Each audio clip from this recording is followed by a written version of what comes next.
Hoje é uma terça-feira. É quando aqui estamos, através dessas ondas milagrosas da vibe mundial, conduzindo nossas jornadas, que duram de 19 horas até 20 horas, em 2 blocos. Para quem não me conhece, eu sou o Dr. Rui Mercúrio. Eu tenho 2 clínicas médicas que se dedicam a doenças do nosso esqueleto.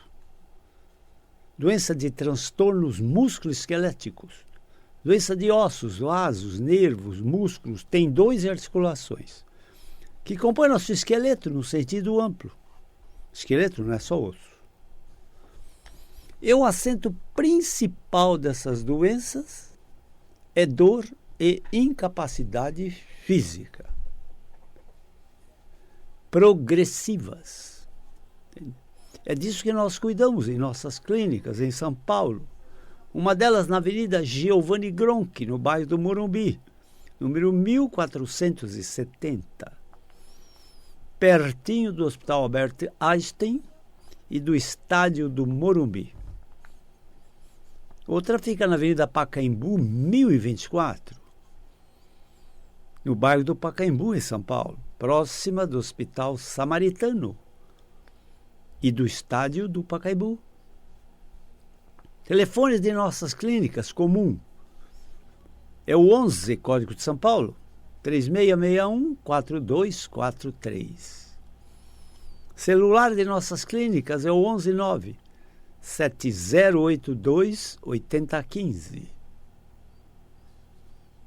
E o telefone para emergências. Nossa agenda tem espaços para emergências. Quem tem dor, tem pressa. Telefone para as emergências é o 119-3014-8888. Muito bem. Mas tais doenças ou transtornos do nosso esqueleto, como eu sempre digo, tem 2 assentos principais, que são dor e incapacidade física progressiva. Dor de cabeça, dor no pescoço, dor na nuca, dor nos ombros, nos braços, cotovelos, punhos, mãos, dor nas costas, dor no peito, dor na região lombar, dor nos quadris, dor ciática, aquela dor lombar que muitas vezes se irradia para uma perna ou as 2 pernas. Dor nos joelhos, tornozelos ou pés. Em qualquer localização da economia humana pode se manifestar uma dor de transtornos musculoesqueléticos. Mas vejam bem, nem todas as dores que acontecem nesses territórios, nessa geografia, podem ser devidas a transtornos musculoesqueléticos. Por isso sempre repetimos também que tem que haver sempre um critério médico e o diagnóstico da doença. Entendeu? Por quê? Porque nós mesmos atendemos um paciente com dor no pescoço, que era devido a um tumor do pulmão, no ápice do pulmão, chamado Pancoast. Atendi até uma pessoa uma vez que tinha pneumonia e estavam tratando de dor nas costas. Atendi alguém também que tinha tumor de pâncreas e com dor lombar. E atendi também pacientes com tumores, por exemplo, câncer de próstata, com metástase na coluna lombar, com dor lombar. Então, meus caros, tudo que é doença tem que ter critério médico. Nós somos formados e informados para fazer diagnóstico. O que é o diagnóstico? É a cara da doença. Que doença é essa? Se não se remove a causa, não se remove os efeitos. E aqui, na minha especialidade, os efeitos são dor, incapacidade física, obesidade, osteoporose, vício postural e, o pior de tudo, depressão. Então, Se há uma doença muito grave que graça nesse mundo, essa doença se chama depressão. E a incapacidade física, ela ocasiona essa depressão. Entende? Imagina você, uma pessoa que não pode andar, ou que não pode subir uma escada, ou que para tudo precisa de ajuda, de apoio. Entende? Sim, apoio dos seus acompanhantes, apoio de bengala, apoio de muletas, de andador e até de cadeira de rodas. Isso é altamente depressivo, entende? Principalmente para alguém que um dia na vida foi muito ativo, né? Entende? Então, a minha clínica é uma clínica ortopédica, neurológica, reumatológica e até psicoterápica. Porque é tudo que esses doentes podem ter, pode acontecer com eles. Entenderam? Muito bem. Aqui na Vibe Mundial, nós temos a ousadia de falar sobre ciência médica, sobre cura mental, sobre cura religiosa, sobre cura pela medicina alternativa, sobre cura pela fitoterapia, sobre cura pela medicina vibracional, que é a medicina das energias, sobre cura espiritual e até sobre cura espontânea.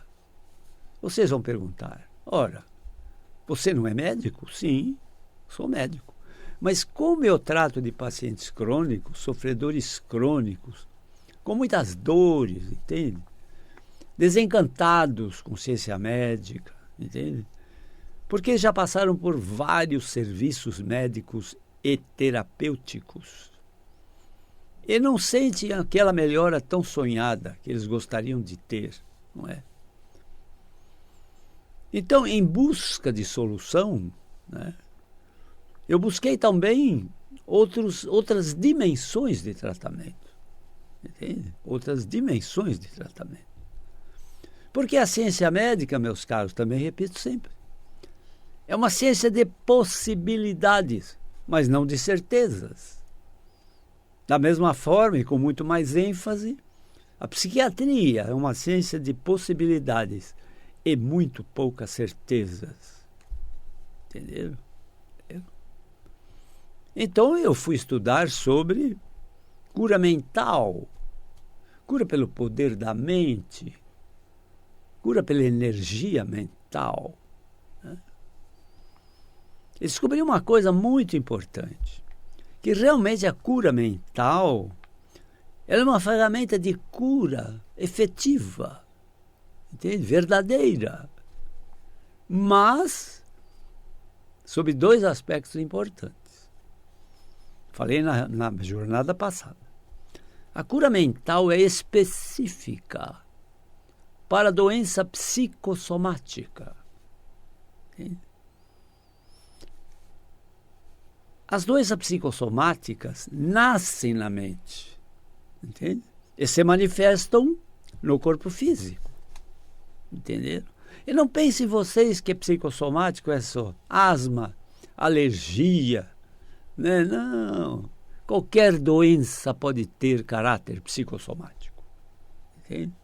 Diabetes pode ser psicossomático. Calvície, câncer pode ser psicossomático. Entendeu? Então, se a doença tem esse rótulo, ela é uma candidata a se curar mentalmente. Mas toda a cura mental, meus caros, é uma autocura. Ou seja, ela tem que vir de dentro para fora e não de fora para dentro. Entende? Então, é a força mental do doente que vai ter que conseguir essa tal cura mental. Entendeu?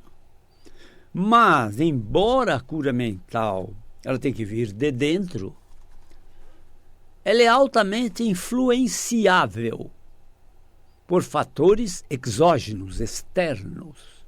Né? Entende? E a palavra-chave da cura mental se chama sugestão. Essa palavra é mágica. Entende? É a sugestão, é a autossugestão, entende? Traduzida por um termo muito científico chamado hipnose. O que é hipnose, assim, a grosso modo? A hipnose é um estado de consciência que o indivíduo não está dormindo, mas também não está acordado. É um estado intermediário entre a vigília, que é estar acordado, e o sono, que é estar dormindo. Nesse estado de consciência intermediário, chamado estado hipnótico, a mente é suscetível a receber influências, favorecimentos, entende? Sugestões, e funcionam como verdade para a mente, entendeu? Para vocês entenderem melhor, não é? Nunca é demais falar sobre cura mental, porque você mesmo pode produzir suas curas mentais. É de graça, não custa nada. Ninguém vai mandar a conta para você, entende? E posso dizer sem medo de errar que a grande maioria das doenças que afetam o ser humano são psicossomáticas. E vou provar isso para vocês. Vou provar isso. Nos nossos ancestrais, nas tribos indígenas,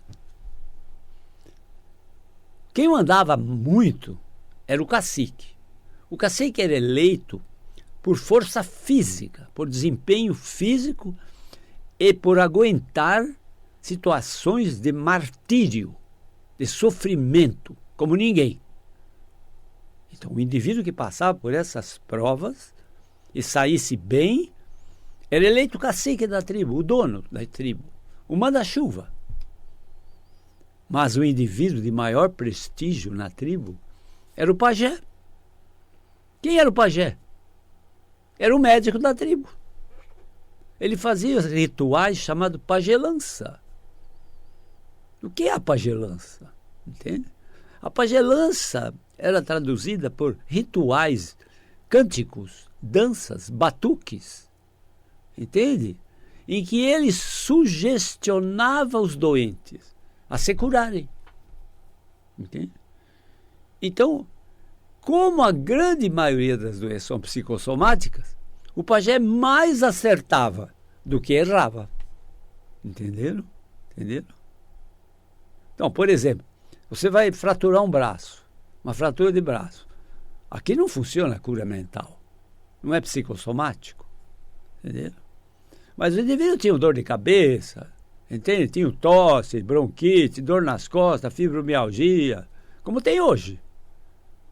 Né? E nos nossos ancestrais, o pajé fazia todos esses rituais e conseguia muitos bons resultados, sem nunca ter aprendido nenhuma ciência médica.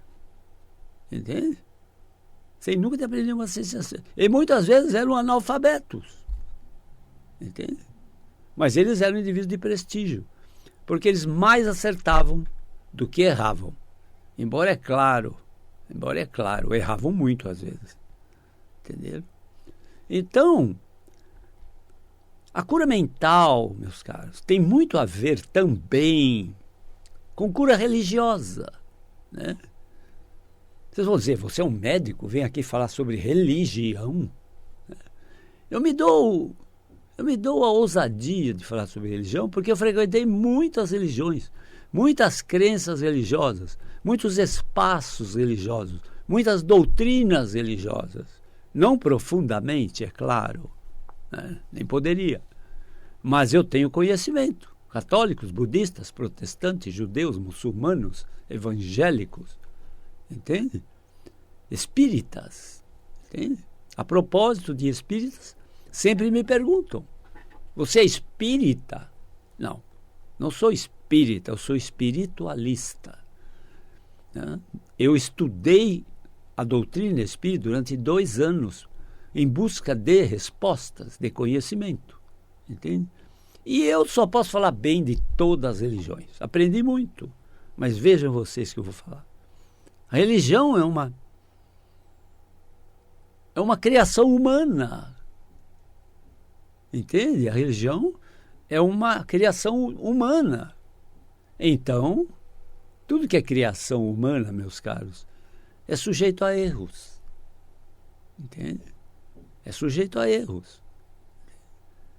Então, as religiões são maravilhosas, mas muitas vezes elas não atingem a tão sonhada perfeição religiosa. Entenderam? Entenderam? Que é a coisa mais difícil, é atingir a perfeição religiosa. E também repito sempre, Jesus não tinha religião. O cristianismo foi divulgado ao mundo pelos apóstolos, principalmente pelo apóstolo Paulo. Entende? Buda nunca falou em Deus. Buda não tinha religião. Entendeu?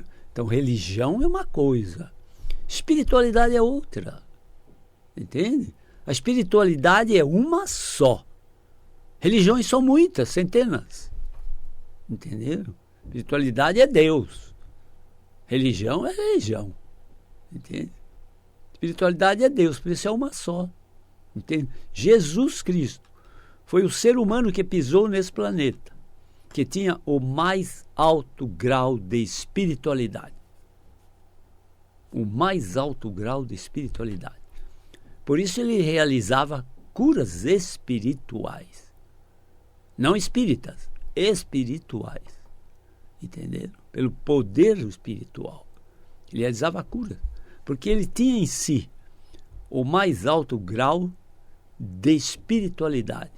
Ele era perfeitamente o Pai, Deus, representado na Terra. Entende? Por isso, ele multiplicava pães, multiplicava peixes, entende? Ele ressuscitava mortos, ele curava cegos, surdos, entende? Ele curava hemorragias, ele curava indivíduos que não andavam mais e conseguiam andar, ele curava leprosos, entende? Para ele, Jesus, isso era natural, entende? E ele sempre dizia, você acha que eu posso te curar? Não, eu não sou capaz disso. O Pai que está em mim é que realiza a obra. Entenderam? Por que ele andava em cima da água e não afundava? Vocês nunca se perguntaram isso? Ou vocês não acreditam que isso acontecia? Entende? O espírito não tem peso. O espírito não é matéria. Se não tem peso, não afunda. Entende? Então ele andava em cima da água, como não? Sim, para ele isso era natural. Entenderam? Ele acalmava tempestades. Entende? Olha que incrível. Eu vou dar um exemplo a vocês sobre uma criação espiritual que vocês estão cansados de ver e não sabem que é uma das maiores criações espirituais que existe. Vou revelar a vocês isso, agora, nesse momento. Entende? Olhem para o céu. Tem limite? Tem fronteiras? Tem muros? Tem separações? Olha o firmamento, o céu, o espaço sideral. Não tem princípio, não tem meio e não tem fim. Esse é o princípio espiritual. Não tem princípio, não tem meio e não tem fim. Imaginem vocês, tem um cometa chamado cometa de Halley, cuja órbita, entende? Ele percorre em 75 anos da Terra. Quer dizer, não é todo mundo que pode se dar ao luxo de ver o cometa de Halley através de um telescópio. Porque ele passa no mais próximo da Terra de 75 em 75 anos terrestres. Vocês imaginam o tamanho do espaço sideral. Não bastasse isso, tem um cometa chamado cometa de Nishimura. Parece que ele demora 436 anos da Terra para passar perto da Terra. Então, o céu não tem limite. Ele é infinito. E foi a primeira criação espiritual. Nada faria sentido sem o espaço. Entende? Nada faria sentido. Então, o espaço que vocês têm para caminhar, o espaço que vocês enxergam na frente, o espaço que vocês percorrem, o espaço que vocês olham para o céu e vê aquele espaço infinito, entenderam? Ele é espiritual. Não tem princípio, não tem meio e não tem fim. Entenderam? Mas também eu disse, não é fácil entender sobre espiritualidade. Eu não estou aqui, eu não sou um expert em espiritualidade, mas eu conheço muitas coisas da espiritualidade, porque eu busquei conhecimento sobre isso. Mas não tem faculdade do espiritual, nem professor para ensinar sobre espiritualidade. Entende? Os únicos que tiveram professor de espiritualidade foram os apóstolos. Cristo foi o maior professor de espiritualidade que pisou na face da terra. Entenderam? Entenderam? E o cristianismo foi divulgado pelos apóstolos. O budismo hoje é difundido pelos discípulos de Buda. Entende? Buda, ele transmitia ao mundo uma forma de felicidade, de alegria, de busca, de paz, de tranquilidade, de felicidade, de saúde. Entenderam? Entenderam? Então, assim, eu me lembro de uma frase de Sócrates. Sócrates não era religioso. Sócrates dizia: o homem é escravo de sua ignorância. Mas da ignorância religiosa, acadêmica, profissional, não. O homem é escravo da sua ignorância espiritual. É isso que Sócrates queria dizer. Entenderam? E nós realmente somos escravos da nossa ignorância espiritual. Entende? Eu estou vendo aqui que o primeiro bloco da minha jornada de hoje está terminando. Como eu disse, eu tenho aqui a ousadia de falar sobre medicina, sobre poder mental, sobre religião, entende? Sobre curas alternativas, sobre fitoterapia, sobre curas sobre a medicina vibracional, a medicina das energias, sobre cura quântica, sobre cura espiritual e sobre cura espontânea. Entende? Nós celebramos aqui todos os mecanismos ou ferramentas que possam ajudar as pessoas a encontrar a tão sonhada cura dos seus males físicos ou psicológicos. Entenderam? Muito bem, mas nosso primeiro bloco aqui está terminando. A minha clínica se dedica a dores do sistema músculo-esquelético, né? Dor de cabeça, no pescoço, na nuca, nos ombros, nos braços, no peito, nas costas, dor nos cotovelos, punhos, mãos, dor na região lombar, dor ciática, dor nos quadris, dor nos joelhos, nos tornozelos ou nos pés. Entende? A nossa proposta, é tirar esses pacientes dessa cruel jornada de piora e colocá-los numa jornada de melhora desse quadro clínico, com menos ou nenhuma dor e melhor desempenho físico. Essa é a proposta de nossas clínicas. Entende? Espero que tenha aproveitado este primeiro bloco da jornada de hoje. Daqui a pouco eu volto. Vamos dar um intervalo, entendeu? E se quiserem conhecer o meu trabalho como médico, eu tenho duas clínicas, uma no bairro do Morumbi, em São Paulo, Avenida Giovanni Gronchi 1470, telefone 3661-4243, e tem outra clínica na Avenida Pacaembu, em São Paulo, número 1024. O telefone é o mesmo, 11 3661-4243. Celular de minhas clínicas comum é o 119-7082-8015. Para emergências, o telefone é 119-3014-8888. Daqui a pouco eu volto. Até mais.